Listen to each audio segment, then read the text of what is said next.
ଆମ ରାଜ୍ୟର ବିରୋଧୀ ଦଳ ମାନେ ତିଳକୁ ତାଳ କରିବାରେ ଏକ୍ସପର୍ଟ। କାହିଁ କହିଲେ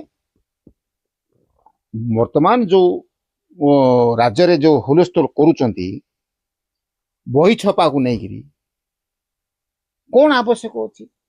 ମନ୍ତ୍ରୀ ତ କହିଦେଲେ ନା ଏଇଟା ଗୋଟେ ମାଇନର ମିଷ୍ଟେକ୍, ଆକୁ ଆମେ ସଂଶୋଧନ କରିଦେବୁ ଭବିଷ୍ୟତରେ। ତାପରେ କଥା ସରିଲା। କାହିଁକି ମନ୍ତ୍ରୀଙ୍କର ଇସ୍ତଫା ଦାବି କରୁଛନ୍ତି? କାହିଁକି ପ୍ରେସ କନଫରେନ୍ସ କରିକି ସରକାରକୁ ବଦନାମ କରୁଛନ୍ତି? ମୁଁ କିଛି ବୁଝିପାରୁନି। ମାତ୍ର 1668ଟି ଭୁଲ ହେଇଛି ଆମର ଯୋଉ ନୂଆ ବହି ଛପା ହେଇଛି। ଏତେ ଏତେ ବହି ଭିତରେ 1668ଟା ଭୁଲ, ଛୋଟିଆ ମୋଟିଆ ଭୁଲ 8ଟା କ୍ଲାସ ଭିତରେ ହେଇଯିବ ହିଁ ହେଇଯିବ। ତାକୁ କଣ ସବୁ ଯାକ କଣ ଗୋଟେ ଥରେ ଠିକ କରାଯାଇପାରିବ କି? ଧୀରେ ଧୀରେ ଧୀରେ ଧୀରେ ସୁଧୁରିବ। ସରକାର ଅଛନ୍ତି ସୁଧୁରେଇବା ପାଇଁ, ଅସୁବିଧା କିଛି ଅଛି ସେଥିରେ? ଏତେ ବ୍ୟସ୍ତ ହବାର ବିଷୟ କିଛି ତ ନାହିଁ, ହଁ ନା ନାଇଁ? ଆମର କେତେ ଟଙ୍କା ଲସ୍ ହବ? ହେଇ ହେଇ 50-60 କୋଟି ଟଙ୍କା ଲସ୍ ହବ ବହି ଛପାରେ। ହଉ, ଆମର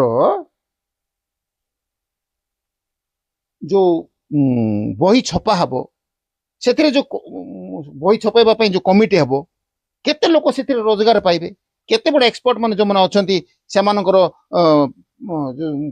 ପାଉଣା ତାଙ୍କୁ ଦିଆଯିବ। ପୁଣି ଥରେ ଆଉ ଥରେ କମିଟି ବସିବେ, ପୁଣି ଆଉ ଥରେ ଖର୍ଚ୍ଚ ହବ, ପୁଣି ସେମାନେ ରୋଜଗାର ପାଇବେ। ଯୋଉ ଛାପା କଳରେ ବହି ଛପା ହବ ସେଇଠି ମଧ୍ୟ କୋଟି କୋଟି ଟଙ୍କା ସରକାର ଖର୍ଚ୍ଚ କରିବେ। କିଛି ଲୋକ ତ ରୋଜଗାର ପାଇବେ ନା।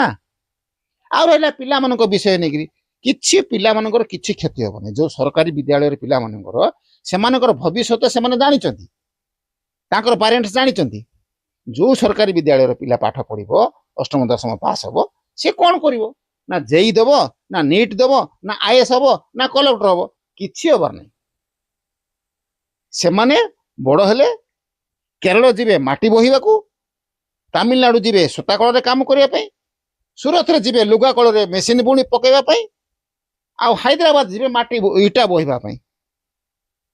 ଆଉ ଯେତିକି ବଳକା ରହିଯିବେ ଏନଆରଇଜିଏସ୍ ଲେବର କାମ କରିବା ପାଇଁ ତ ରେଡି ଅଛନ୍ତି।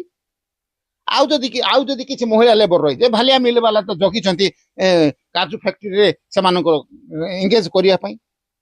ଲୋକାଲରେ ମଧ୍ୟ ସେମାନଙ୍କୁ କିଛି ରୋଜଗାର ମିଳିଯିବ। ଅସୁବିଧା କଣ ଅଛି? ଆଉ ଏ ଯୋଉ ମାଇନର ମିଷ୍ଟେକ୍ ହେଇଯାଇଛି, ମାନେ ଓଡିଶା ବିଧାନସଭା ଜାଗାରେ